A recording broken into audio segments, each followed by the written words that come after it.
So you want to create a digital wax up. But wait, what is a digital wax up? And what are they used for? Well, I'm so glad you asked, because in this video, I'm going to quickly answer those two questions. But don't go anywhere, because I'm also going to show you exactly how to create the digital wax up step by step. So if you're someone who's been in digital dentistry longer than 5 minutes, you've probably heard the term digital wax up. But what is a digital wax up? Because now you have to design one for a doctor. And if this is your first time hearing the term, let me tell you what it is. A digital wax up is a computer generated 3D plan for the patient's future smile. So basically, it's a blueprint. Okay, so hopefully that makes sense. But for this to help us in our design, we're going to have to answer the second question. What is it for? There are many reasons why we would make a digital wax up, especially for in the doctor's office. So I've made a list of some of the ways that digital wax up can be used to aid not only you, but also the doctor in the office. Now, to the design part, the part you've all been waiting for. As designers, we need to learn how to make reasonable decisions for digital wax ups based on patient's tooth position, material thickness, potential extractions, and what exactly the doctor is trying to accomplish. But if you're like me, I learned better hands-on. So it's easier to explain it inside Exocad. But don't worry, throughout this video, I'm going to show you how to do this step by step. But real quick, hey, leave a comment in the comment section and let me know if the information I gave is valuable to you. And do me a favor, leave a like and subscribe to the channel, and we can continue to grow and reach other designers just like you. All right, now that we're in the Exocad order form, let's start with selecting the tooth number 2. We're going to make sure we click Mock-up. We're going to choose our material, which is zirconia, because that's what the doctor wants to use when we do the finals. And then we're going to select pre-op model and then hit OK. Now we can hold Shift and click the other side of the mouth since we're doing the full upper, and it'll select everything in between. And since we don't need anything bridged, we can go ahead and turn off the connectors by clicking the green dots and turning them off. Okay, so now we can go to scan mode, digital impression, pick whatever tooth shade you want, that doesn't really matter. And then we're going to hit save. So now in the media documents tab, that's where we can load in our scans. Now once you have your scans loaded in, come over here to the right and hit design. Now when selecting your scans, it's going to ask you to select the upper, which is going to be our working scan, but then it's also going to ask you to select your pre-op, which is also going to be the same file as your upper jaw scan. Now we can choose the lower, and there we go. So the reason we chose both uppers, one for the working scan and one for the pre-op, so now they're overlaid exactly, and it's going to be beneficial for us when we're creating the wax up. So now let's make sure our orientation is correct. The upper needs to face up, and then we'll hit next. This is where you would correct the pre-op scan placement, but since we loaded them in together, like I said, they're already aligned, so we can just hit next. And this is where we will trim down our scans to get rid of all the unnecessary scan data. So we have select through selected, and you will click and just drag and just draw a line, make a circle, and then you will hit delete. And this is important to do because it's going to be beneficial when we create our models. We want to have a clean model. All right, once that's done and trimmed, you can go ahead and hit next.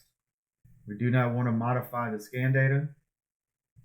We're going to skip Smile Creator because we're not going to be doing that for this case. And now we're going to create the virtual wax up bottom. So we want to align the teeth straight up, make sure we have basically a good insertion direction. See the arrows kind of point down, so I'll set the insertion direction based on the view, and now I'll hit apply. So now we have a wax up bottom. So now we'll hit next. Okay, so here's where we will place our teeth. So we're going to go from the gingiva position for tooth number 2 all the way around to the gingiva position for tooth number 15. And it's not going to look great at the start. We're just laying out the teeth to get them on the scan. Now we can go ahead and choose our library that we want. I'm going to choose our Grin Collection 2024. So there we go. The library's there. The teeth are laid out. So now we'll hit next. We could start in chain mode. This will allow you to move all the teeth at the same time. You can start by grabbing these blue discs, and that will allow you to move the entire side. And then you can grab this blue disc and move this one kind of into position. Bring that up a little bit. And then for these, as long as you have the green dots, that means that it's unlocked. So you're able to move them all. If they were red, you wouldn't be able to move it. But since it's green, now we can. So we're going to move all of these down, move these up. Now you can use the control button to rotate or the shift button to scale. So I'm going to rotate with control and try and get the incisal edges somewhat lined up. So now you'll try and get all of your teeth in a proper position following the patient's original teeth, but maintaining a similar shape and size.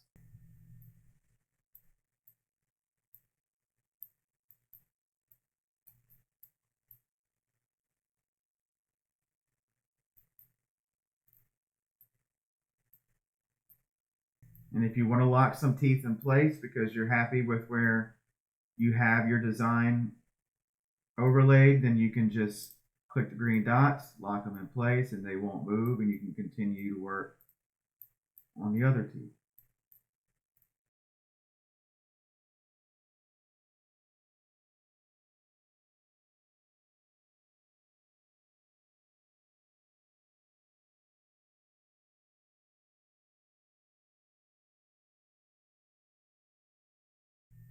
Okay, so now once you're finally comfortable with everything in its current position, we can leave chain mode and go to advanced.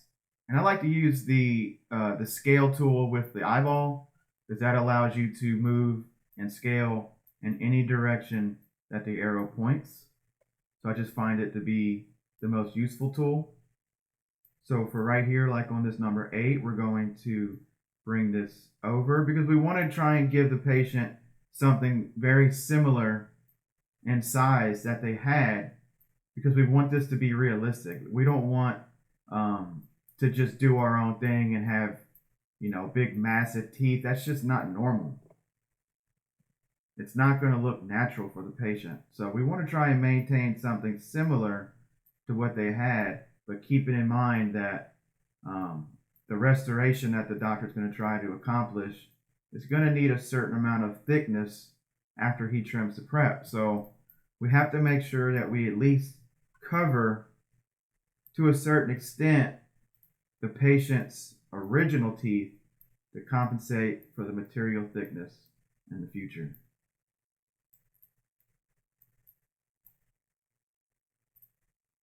So we're just going to scale and rotate and do whatever we need to do to get everything in a more refined, proper position. So again, you're going to do this all the way around.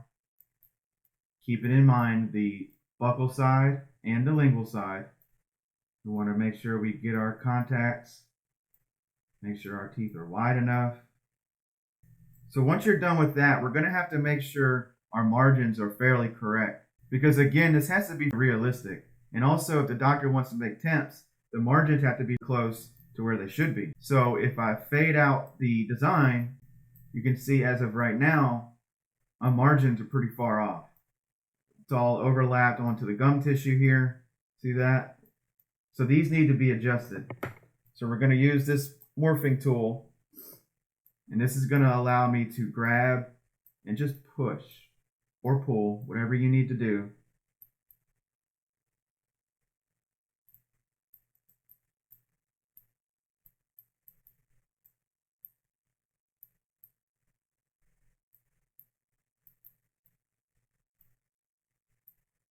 And this just allows the doctor and patient to have confidence that what we're designing is actually going to be possible to create in the finals for the patient. Because if we had our margins all screwed up, then the finals would look nothing like the design. So we've got to keep that in mind. So you're going to want to do this all the way around, buccally and lingually, and just get everything kind of lined up to where the margins will be. Okay, I think everything looks pretty good. We've got our margins covered. We got our teeth in a pretty good position. So now we need to move on to tooth extraction.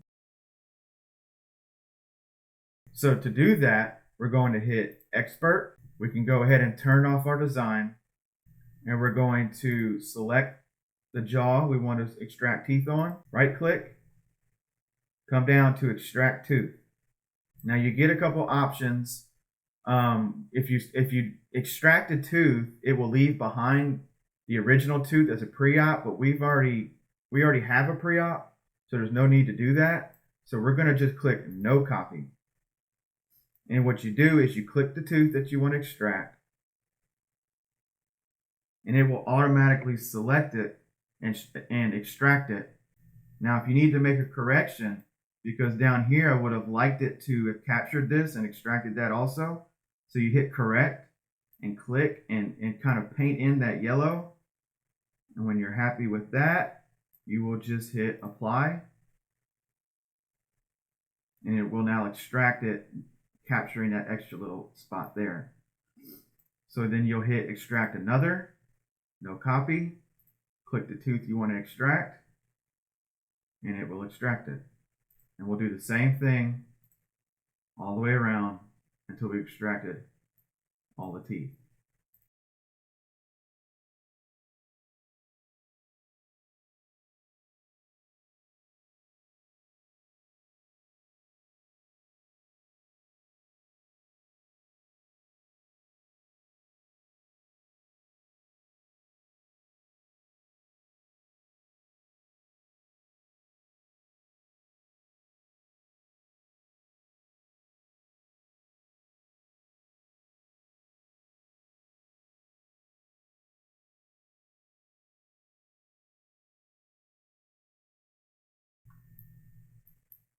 All right, once you have all your teeth extracted, you can go ahead and just hit OK.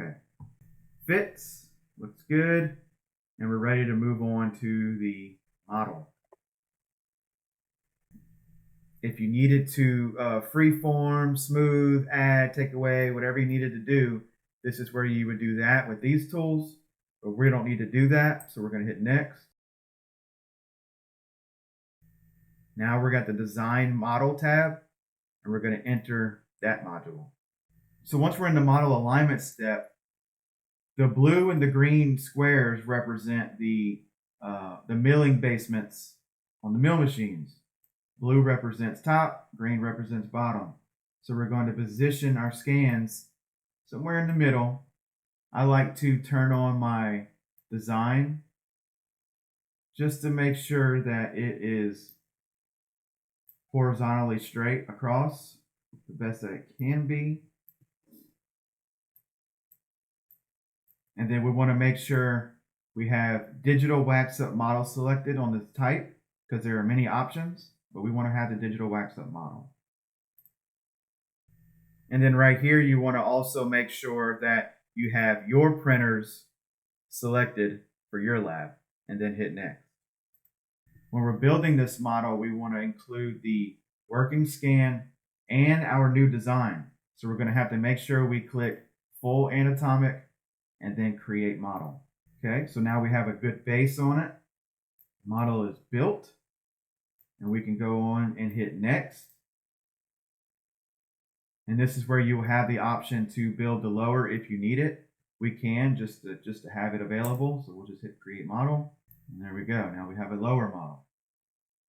So hit Next. So this is where you can add model attachments. So we want to make sure that we can identify what case this model goes to after printing, so we can add a text to it. So you will hit Add Text, and this tab right here for text to add, you can type in the case number, the patient's name, whatever you want. But right now, I'm going to name it subscribe. So if you haven't subscribed, go subscribe. And then you will click the model you want the text on, and it will be blue. If it was red, it will not attach to the model. See that? So if you got to make sure it's blue. And then you want to add one to the lower model, you hit add text again, select the text from the menu, and then click the lower model, and that will appear there as well.